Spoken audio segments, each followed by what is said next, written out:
The views and opinions expressed on any program are those of the producers and/or the persons appearing on the program, and do not necessarily reflect the views and opinions of FRC Media, Bristol Community College, or the City of Fall River.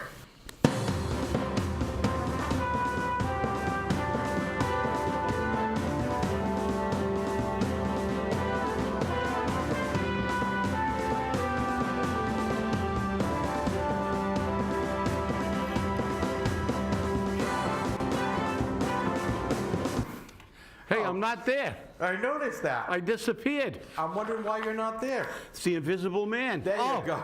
Well, hello and welcome to Spindle City Straight Talk. I'm Chip. I'm CJ. And it's Monday, the Monday after a epic blizzard. Yeah, A blizzard that was so tremendous, and you know, we got like 72 inches, and you know, everybody's making such a big deal. The streets got cleared. It was like 2 inches over a dusting. If I didn't, you know, if we got about 2 less inches, I could have cleaned the snow with a broom. Yeah, well, you know, that's kind of true. I went out and tried to clean my car, and you know, I think I broke my back. Yeah. Half my car had snow on it, the other half didn't. And I was able to use a little snow brush and cleaned it all off. So, but again, you know, the weekend was. I will give kudos out to Ken Pacheco and some of the members of DCM. They did indeed get out there pre-storm, and they started pre-treating the roads, and you know, they got people out there. And you know, the mayor and his team is saying that, well, we had GPS on all these vehicles, and with that we knew exactly where they were. Well, you know, I have a problem with that. But then again, you know, I'm kind of negative, as we know. And I witnessed in my own neighborhood several trucks come by, but they had the blades up. And on the Oak Grove Avenue area, we received reports that the trucks were going by with the blades up. And in the south end of Fall River, people were saying that the blades were up. And I have to ask why that would be. Now, the funny part about it was I was on Plymouth Avenue behind a truck on Saturday before the snow started, and there were several trucks out there, and the blades were down. So they were plowing dry asphalt. I don't know what they were plowing, but maybe the salt from the truck in front of them. But you know, GPS is only as good as the people who are behind the wheels of those vehicles if they're actually doing their job and they're working on getting the snow removed. Now, granted, they did a job, and you know, the mayor said that the parking ban went into effect at midnight before the snow started, and you know, I guess he erred on the side of caution. But again, we have to look at the fact that we didn't really get anything that we in Fall River are not accustomed to. And the way they handled this snow is the way they would normally handle it. And they did, I would say, a decent job. I'm not going to say, oh, they were magnanimous because of GPS. But, you know, they did a decent job. And my question is, how much money was spent on this snow removal compared to previous snow removals of a similar size snow? Okay, and I'm not calling this a storm by any means. A storm is what New York got. A storm is what DC got. A storm is what West Virginia got with 40 inches. This was a snow. This is what we get. This is Fall River. Well, look, let's face facts. Let's not. We're making this into the, you know, this is the be all and end all. It was a, you know, we got 5 to 7 inches or so. There were spots, and I was talking to people where spots in their driveways because of the wind. It was still down to the pavement, a little drifting. But look, snow removal is snow removal. This is the Northeast, and Fall River is an old city. There's not a lot of place to put a lot of snow, and we have a really big storm. It's going to be difficult, and nobody's ever 100% happy with the way we remove snow. If you want to see snow removal, go out to the Midwest where they get, like, you know, you go up to upstate New York or to the Midwest where they get tons of snow, and they have the snow removal there is a science. So when you come to the Northeast, besides having a different configuration of the cities, because, you know, then we have parking problems. People are fighting over parking places. You can only park on one side of the road. Then they have to plow the snow into driveways that you just shoveled. Nobody's ever happy. But look, this is the first snowstorm, and storm, not blizzard, not, of no, look, let's not make a big deal because we got it done. The fact is, this was a good one. It was like training wheels. We got to have training wheels. We got a nice, kind of very, very small, just enough to be plowable and do a little plowing and get the kinks out and get the strategies done for the largest storms. We very rarely have that in this part of the country. We normally get a giant blizzard as our first welcome to winter, and then it's chaos. But look, the fact is, let's not say this is the greatest. This is the greatest story ever told. The snow removal in Fall River. It's not the best. It's not the worst. It's just this is the Northeast. We are going to get snow, and in reality, this is one of the few times I think a mayor, and especially a new mayor, got to break his procedures in and see how things go during a snowstorm with a storm that wasn't of that much consequence. It was of great consequence in Baltimore and Washington, D.C., and even in New York City. But the reality is, in the Northeast, and Fall River especially, and the Providence area, it was a fairly insignificant storm as storms go in the Northeast. So with that, let's not make this the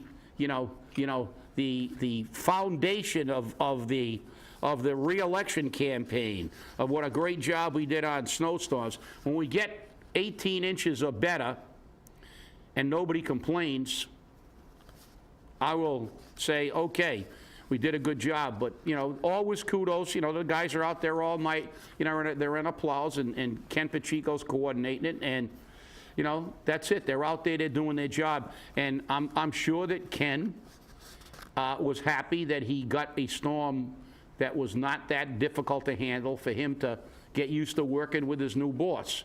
So, because Ken's pretty, he's been doing it a long time, and it's good that they could work the kinks out. So let's forget about this, and let's deal with some real issues here, right? Let's deal with some issues about taxes and money and priorities and things like that, because let's not try to deflect the thought to, oh, we did a good job removing the snow. It doesn't snow 12 months a year here. We don't live in Antarctica.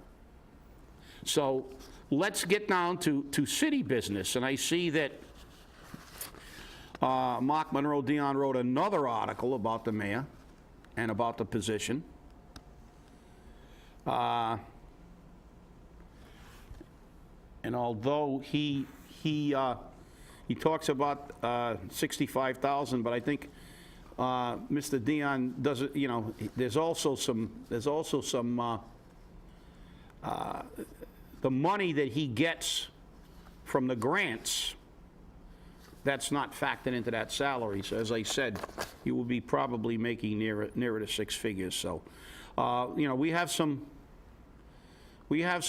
bigger fish to fry than the snowstorm, don't we, CJ? Oh yeah. Well, it's very interesting to see some of this, and Mark Monroe Dion and I never really have agreed on a lot of things, but lately his stories are right on the money.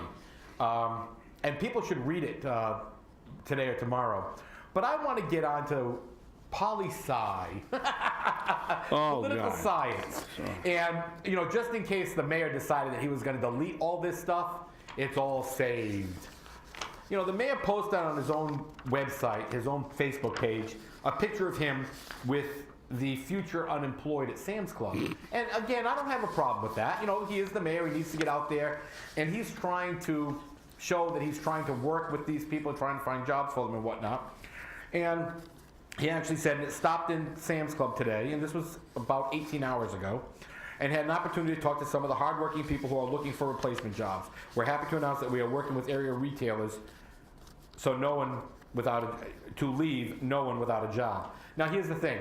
We don't have many retailers in Fall River. That's the first thing. So. Oh, major retailers. Yeah, major retailers. So one of his minions, one of his followers, Mr. Paul Alexander said, "This is great to hear. I'll be the first to say I had doubts about a 24-year-old running our city. It's only been a couple of weeks and already you can see the dedication and drive to make changes for the better. I foresee James L. F. Correa II in running our city for many terms to come."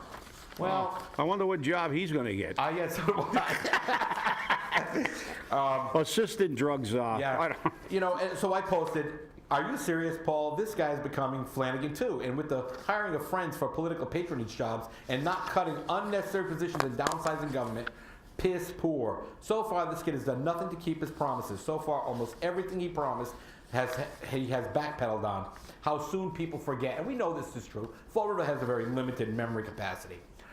But, the mayor made the first of probably many political hat jobs that you've ever seen and mistakes possible. He says, the mayor said this now, "We eliminated 4 DCM middle management positions and several other positions, and it's less than a month in. Taking pictures and updating people on what I'm doing is part of the job, CJ. Certainly, as press, you can appreciate that. Why don't you give me a chance and make your assessment a few months from now?"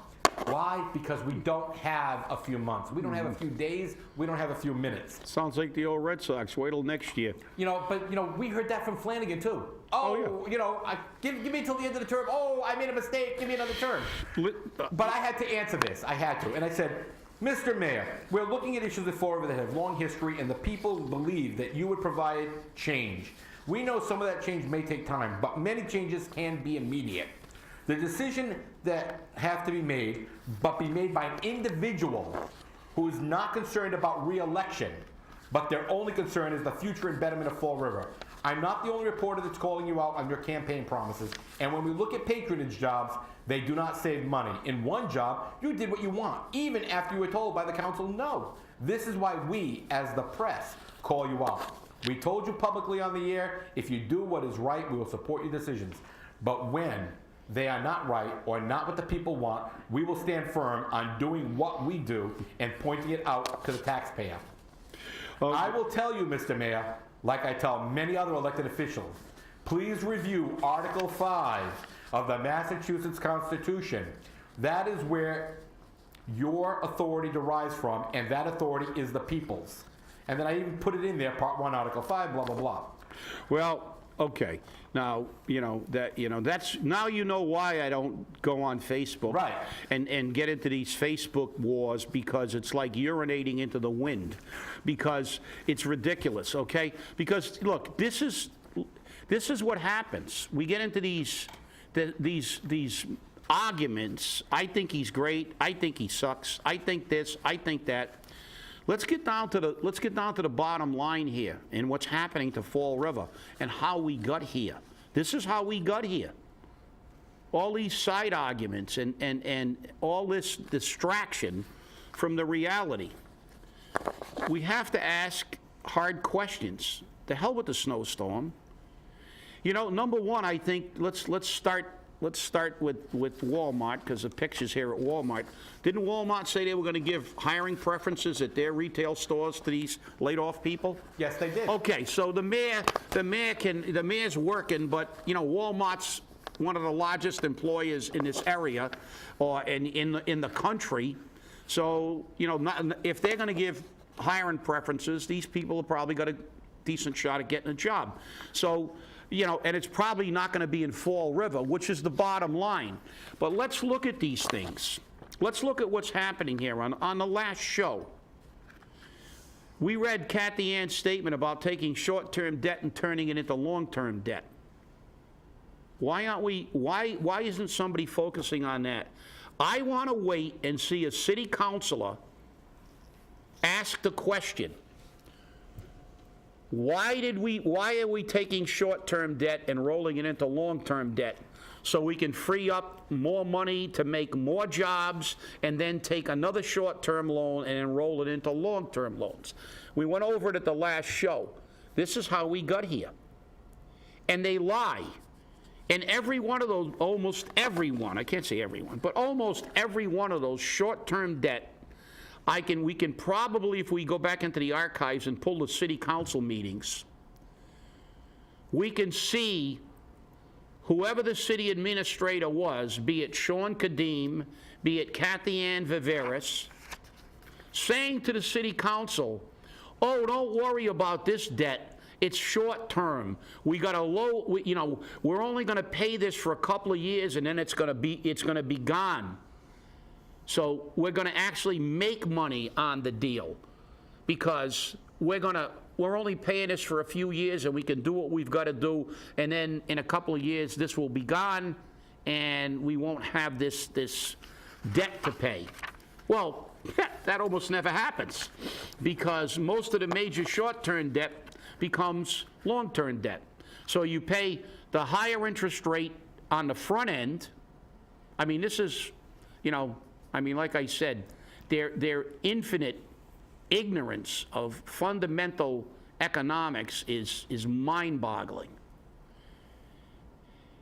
So you take a loan, a short-term loan, and pay higher interest so you can get rid of it quicker. So we pay the high interest, so you'll free up your funds later on. And then after you get through paying this short-term and paying a higher interest rate, you roll it over into a long-term loan and pay a lower interest, but you pay for 1,000 years, so you're paying 10 times what you would in the short-term loan. So we got it on both ends, people. Welcome to Fall River. You get it tucked to you on both sides. And nobody asks a question. Our city council never, ever, ever says, why are we rolling this thing over? You said that we took this short term so we could get rid of this debt, and now you want to make this debt last until my grandchild's grandchild. So we can pay millions of dollars in interest. And the sad fact is, the money we free up by doing this, they're going to piss in a hole again. They're going to create more jobs and more ways to spend it, and it's not going to be on firefighters. It's not going to be on police officers. It's not going to be on services. It's going to be for jobs for their friends. That's the problem. That's what we have to ask. Let's get down to the bottom line. That's why I always say stay angry. Don't let them divert your attention talking about snow removal, and now they're going to fixate on this job. Yeah, you're right. This job is a symptom of the problem. But the problem lies in the way not only the mayor, but the city council of this city does business. I have never, and I've been going to council meetings for a very long time and watching council meetings and interacting with city councils. I have never seen a city councilor ever reject taking a short-term debt and putting it into long-term. I've never even heard a question about it. And had Kathy Ann Viveris not mentioned it, they would have slid it right through, and nobody would have known the difference. So I'm waiting. The 9 city councilors, I want to see you, because I'm going to tell you one thing. I'm going to mention it at budget time. When you have the budget hearings, you're going to hear about it, because I will be there reminding you. And as I said before, and the way this city raises money is to break the backs of the people. A lot of people complained about the parking ban going in at midnight when the snow wasn't going to fall until almost 12 hours later, because, look, they like the ticket. They're going to start giving out tickets. There's talk about a new ordinance that you have to clear your sidewalk within 3 hours or you'll be fined. So what does that do for elderly people with heart conditions that have to wait for someone to come over and clean their sidewalk, or some people who have to actually, like, maybe work and come home from work and do it, or have trouble getting their snow blower started or whatever? This is another way to raise money from the people who don't have it. And because the rich people can hire somebody to come and plow their driveways and shovel their walks. But the poor people have to go get their shovels and their snow blowers and go out and freeze their butts off and clean their driveways. And this is the way they do it. Ticket more people, more speed traps, more parking fines, and more ways to fine the public. And because Kathy Ann said we need a surplus. And by the way, just for the record, Kathy Ann says we want to have the state basically co-sign our loan so we could still get a better rate. Well, there's only one difference. If you or I co-sign a loan for a relative and they default on that loan, they're coming after you. But if the state lets us ride again, and that's their excuse to take more loans because we're getting a lower interest rate, even though we're going to run out of money, everybody better realize that. When we default on that loan, you know what the state's going to tell you? See you later, pal. We're not paying that loan. We're putting you in receivership. That's what's going to happen. So let's not get involved. Look, let's not. You know, Facebook is a diversion, and you know the rantings you see on Facebook. Maybe some people like to do that. I mean, you know, some people like to tell you they're going to the market or whatever. But the fact is, let's get to the bottom line. Let's see the way that this city is doing business. They're not doing business. All they're doing is accumulating debt and breaking the backs of the taxpayers. Go ahead, CJ. Wow, you're quiet. No, I see you're reading in there. I kept going because you're reading. I don't know what you're reading. I'm still looking over this because, you know, and you're right. Getting into this stuff on Facebook is kind of ridiculous. But, you know, we were called out by Mr. Alexander, where he said, "CJ, get a life. If you plan to start a petition to recall this mayor too, you may have succeeded getting him out. But look at what you replaced him with for 10 months."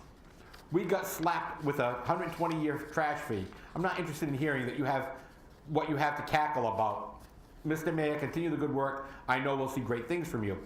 And I said back to this guy, Mr. Alexander, I did not have C. Samuel Sutter elected. You, the people, did. If the people of Florida once again decide to recall a mayor, that is their right. I have gone on record stating that the recall is a last-ditch effort, not a way to do politics. And the mayor went one further on this because a woman by the name of Renee Damaris Manso said, "I don't believe a word he's saying." And he turned around and he says, "Renee, we have jobs for these people. Please don't accuse me of lying." Thank you. You don't engage people when you're an elected official. You know, and as bad or as good as Will Flanagan was, he never engaged people. He had his people engage them. And that's what you've got to do.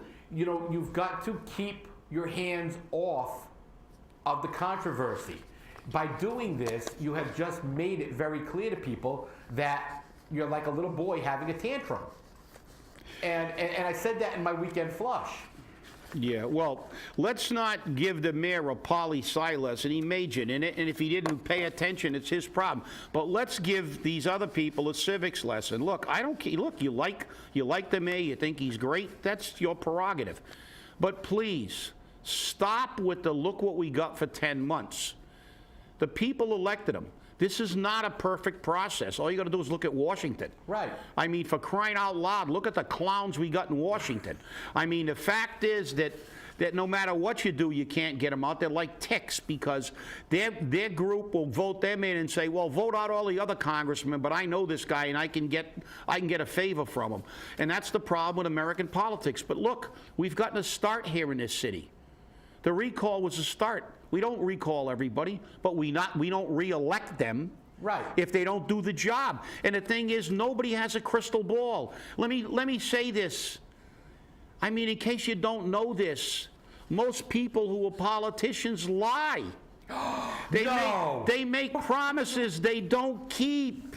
Yes, they do. I know that. I've heard it, I've seen it for decades. They make promises they don't keep. So what have our forefathers in their infinite wisdom given us the ability to do? They give us the right in our Constitution, both federal and state, to get them out. It says in the Constitution, we are the government. So yeah, you're right. We might get, like that old saying about you got to kiss a few frogs. Well, guess what? We got a lot of frogs we got to do, but it's a process. And if we keep voting them out, every time the new one gets in, maybe their feet, knowing their feet will be held to the fire, will make them behave a little bit more prudently and represent the people a little bit better. And if they don't, we get rid of them. And nobody's got a crystal ball. And you can like them, and he has people on both sides of that argument. He has people that worship the ground he walks on, and he has people that didn't like him from the beginning. I mean, let's face it, I'm sure the Sam Sutter supporters are basking in the glory of this drug czar job. But the fact is, look, this is politics. This is the system. But please don't start, look what we got. Well, look what we got. I mean, Fall River is getting better. We're actually starting to vote these people out. I mean, look what we had just a few short years ago. We actually had a mayor get reelected on the platform of, I really screwed up everything my first term. So re-elect me, I learned. And he didn't. And then he got elected for a third term. And then we finally got him out. So maybe the people are waking up. So let's give the people some credit. And I'm not talking about, you don't vote on like or dislike. It's not a popularity contest. Yeah, John Kennedy got more votes because he looked better than Richard Nixon. That's why he won the television debate and Nixon won the radio debate, because people had to listen to the words when they listened to it on the radio and not look at John Kennedy, as opposed to Richard Nixon with 5 o'clock shadow. Because it's not about how good you look, it's about the job you do. Let's look at his job performance. Let's look at what he does as mayor. Let's evaluate what they do as a city council. Ask the question. He's already thumbed his nose at the city by ignoring the city council and the people who, from everybody I've talked to, don't want this job. So that's strike one. And now let's see what the city council does about long-term debt versus short-term debt and any questions they ask. And let's actually pay attention to the, it's the results. The Patriots lost last night. That was the score. You have to go by the score, whether you want to attribute it to Belichick or the missed point and ignore the fact that he kicked 2 other field goals. But that's your prerogative. There's going to be a million different things. But the bottom line is, when we get down to it, they lost. They're not going to go to the Super Bowl. The city is losing. When we judge politicians on anything but the bottom line and what they're doing, we lose in the long run. Well, it's always interesting because, again, this is Fall River, and, you never can underestimate stupidity in this city. Well, I'm telling you, I'll tell you, I think the people of Fall River have come a long way, they baby. have. There's no question. And I'm giving them credit. I'm not, I think that they're paying attention, and I'll tell you what, as I look around other communities, this is one of the most involved communities in politics in this area, if not in the state. So congratulations to those people. Stay informed, and by all means, always stay angry. Definitely. Hey, thanks for watching. We'll see you Wednesday here on Spindle City Straight Talk. Have a great one.